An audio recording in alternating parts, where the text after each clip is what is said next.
stay. Now, she moved to Scotland, to Edinburgh specifically, from a place in Portugal called Lisbon, and the reason for that is because she was married to a man.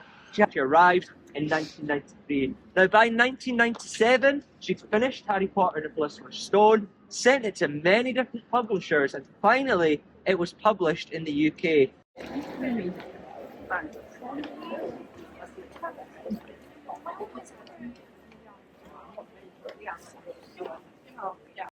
Government buildings of the old Scottish government used to be. This is now called the City Chambers, which is a really fancy wedding venue now. So you can see the little archway there. It must have been a wedding on today. Really, really popular for that to this day. Now, I want to tell you a bit more about J.K. Rowling's first steps when she came into this world, really, and more specifically when she arrived in Edinburgh. It's J.K. Rowling. After she published her last book in 2007, then she won the award called the Edinburgh Award, and she placed her hands right here.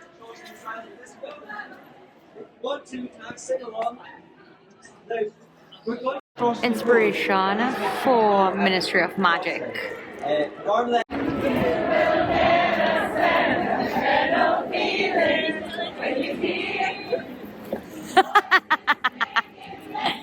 Where we're standing just now, it gives us a great view of the rest of Edinburgh. Now, everything on my right-hand side is known as the old town of Edinburgh, and until the year 1707, that didn't exist.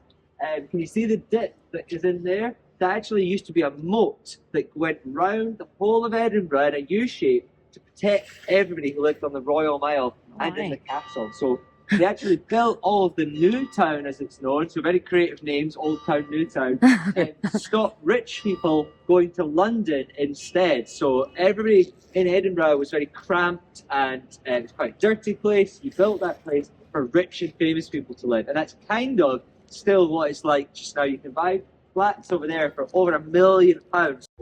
J.K. Rowling came and walked up towards the castle, where she took inspiration for some of the classes that are in Hogwarts School. So School of Divinity is looking at stars, is looking at reading people's palms, reading tea leaves. And has anybody been to Surgeons Hall Museum in Edinburgh? Yeah, a really good place to go. It is basically a giant Professor Snape's dungeon. It's full of jars of everything that has been pickled. It's got babies with 3 heads. It's got people with 4 limbs. Any body part that you can think of, add another body part to it, and they have it in the museum, but in a jar that's pickled for forevermore. They actually even have skeletons of serial killers and the skinned bodies of some serial killers in Edinburgh. So it's a really strange and creepy place, but you can see why, when Harry sneaks into Snape's dungeon, why he saw all that strange stuff, because it's just like what J.K. Rowling saw when she went into the Surgeons Hall Museum. Now, we're going to head up to the castle just now. It is quite a steep hill, but it should only take us a minute or so to get up there, but we will do a workout on our way. And that's because there's, I think, as many interesting things this way as there is the castle. The castle's very obvious, I don't need to point that out to you.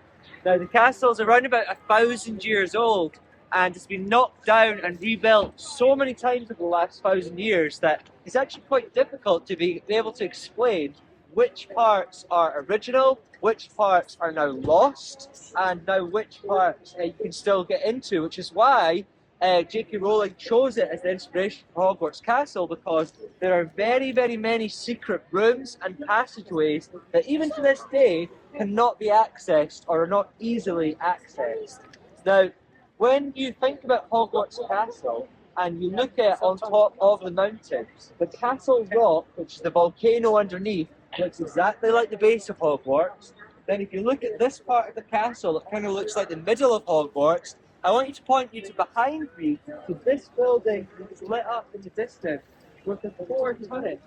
If you pick that up with your imagination, keep it on top of Hogwarts Castle, that's your spitting image of Hogwarts. And the reason for that is because J.K. Rowling stood here, and that's what she did. That building is actually also a school. So it's called George Heriot's School, and George Heriot was a man known as the Jingling Geordie. street that is just round this corner. Now, we're actually entering the top of Diagon Alley, and I think this is a great part of it coming on a guided tour, is that most people, unless you're local to Edinburgh, won't know this exists, because you never come down this staircase when you see this bland white wall here. Most people enter through the grass market or the top of the street, but we're actually going to go around the balcony that surrounds it and then down onto the street. So it's an amazing view. Inspiration for Diagon Alley? Well, let's see. Let's go. Yeah.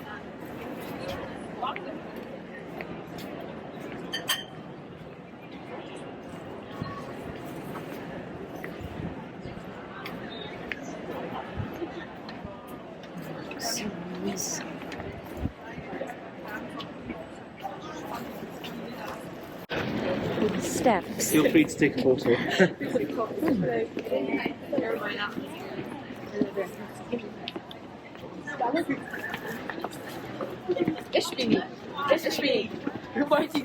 Oh, you're that actress. Thank you, my book.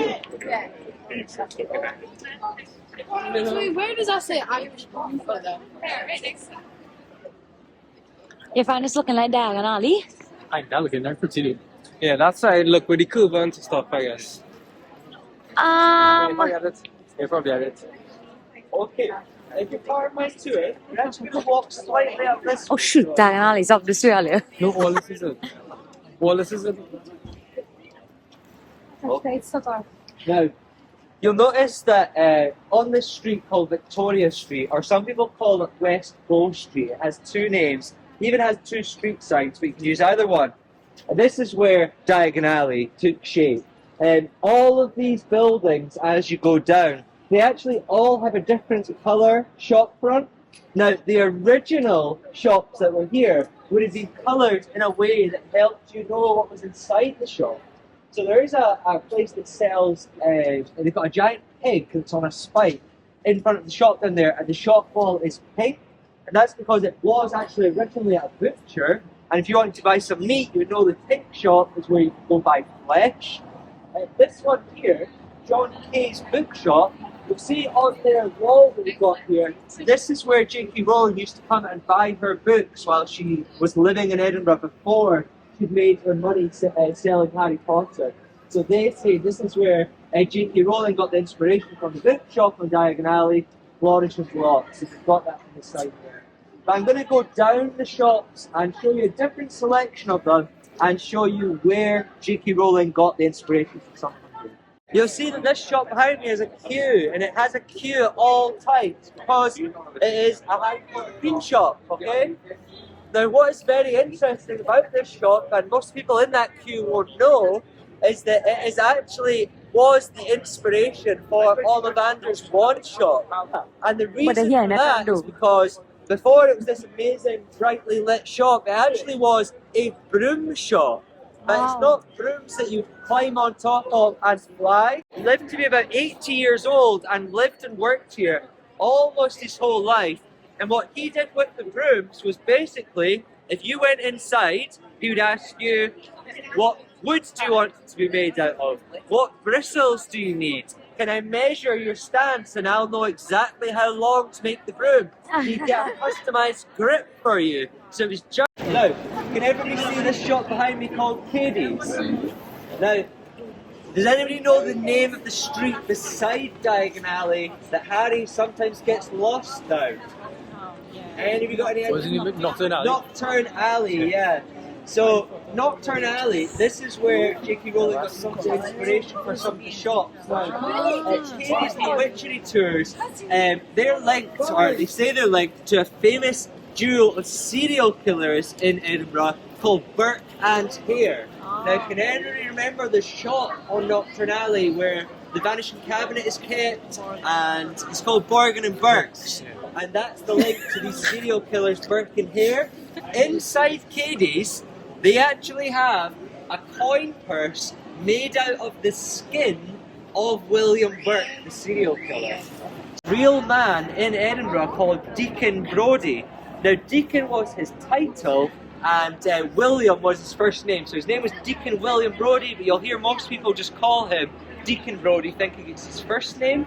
He actually was a very renowned cabinet maker in Edinburgh, and he actually made furniture for the rich and famous in the town.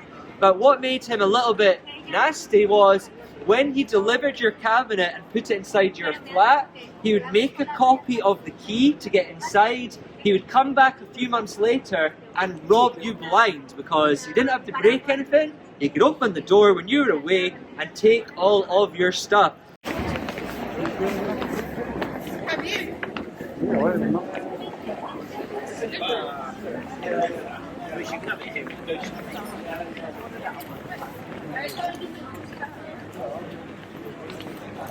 Now, the shop behind me, it's very unfortunate that you're here after COVID, because up until COVID, this actually used to be a joke shop, and you can probably see from the giant nose and glasses and mustache on the front that was why it was a joke shop. There was a signifier to everybody in Edinburgh that this is where you could come to buy cool things to show off to your friends and have a bit of a joke and a laugh.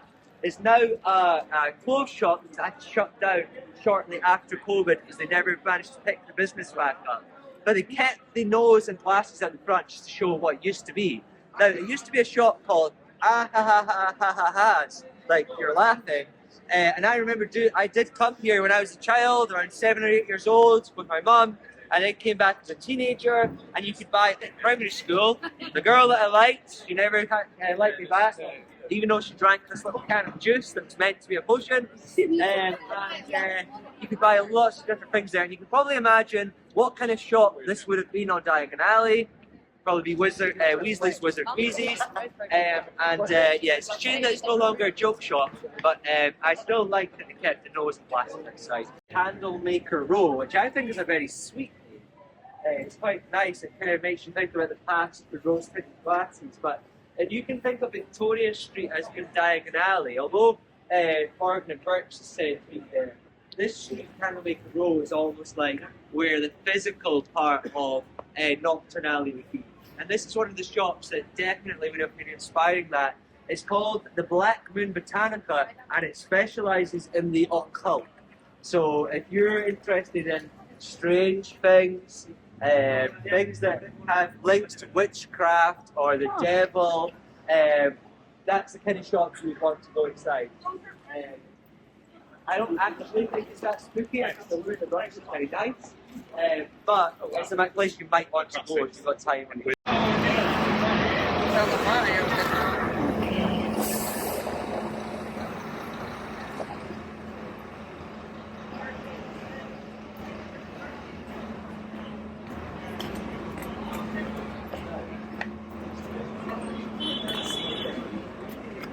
I can't see nothing. Can I just get everything together around here? Like I literally can't see anything. Because of the turn in the times, and I've not done the Harry Potter tour in a few weeks, so I've not actually been here since the clock's changed. It's now a very dark and quite spooky place. At this time normally it's still very bright and airy. So it might be a bit sinister turn to the tour now for some people. But I'll try and make sure that you're safe, okay? It's the word for church in Scotland. So we're in the churchyard, and the Greyfriars Church is this building behind me. Now the Greyfriars started this church around about in the 1600s, and they have a huge role in still maintaining the graves and the grounds. Inside this kirkyard, I'll be able to show you things such as where the inspiration for the prison of Azkaban is located. I'll also show you where the graves of Tom Riddle and William McGonagall are. Don't have any bad reviews. Yes. True. I know where the evidence are. Looking at the entrance to what is known in Edinburgh as the Covenanters Prison. Now, the Covenanters Prison was actually a completely open-air prison. Now, if you look through the torch through here, where that man's just went, it is quite dark, you can see. But there's no roofs. There are some graves there, but they wouldn't have been there at the time. This part, with this metal gate, is where up to 1,000 people at any one time would have been kept in chains. Now, it's not a very large place, and you can probably imagine that it was quite a dirty and horrible place to be imprisoned, especially when you think over the winter months and even during the summer, really, it rains in Edinburgh quite often of the church. Isn't something that should be right, and that people should have been inside and see where people would have been killed and chained up and imprisoned.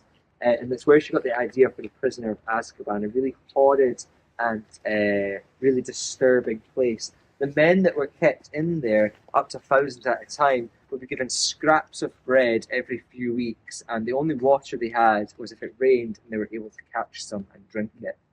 The jailer that worked here, he was just really ran the prison by himself.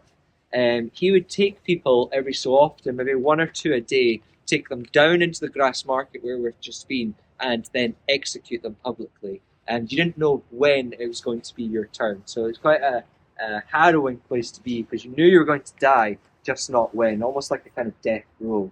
Now, there's some people that say, I think this is why they lock it at night, that there are poltergeists of people that still live there.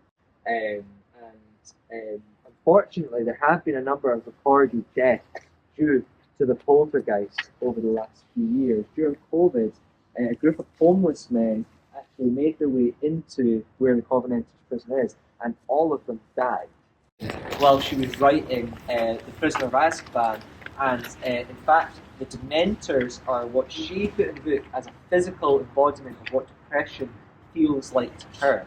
So she felt like it was like you couldn't possibly be happy. That's what depression felt like to her. So it wasn't the same as somebody feeling sad for a time period. What she felt at that time was that she'll never be happy again. So she wrote the Dementors in The Prisoner of Azkaban to be kind of like that. That's her feelings about what depression is. Names of characters in the stories have been taken. In the air with his wand says, "I am Lord Voldemort." And the reason for that is because if you take his first name, his middle name, and his surname, it's Tom Marvolo Riddle. And then that spells, when you rearrange it, "I am Lord Voldemort." And this is the grave of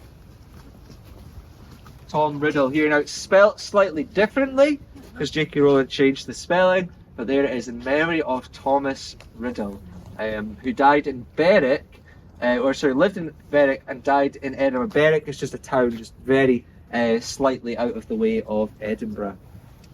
Now, while people take some photos, I've got a list of the different names that Lord Voldemort is called in different languages, and the reason for that is because I am Lord Voldemort. The anagram, is it an anagram? What's that? Of Elizabeth Moody. Oh, Moody. Yeah. Now again, it is spelt slightly differently, but this is the grave of Elizabeth Moody, and we know that then that is related to the character Alistair Moody. Yeah, it's an I-E at the end instead of a Y.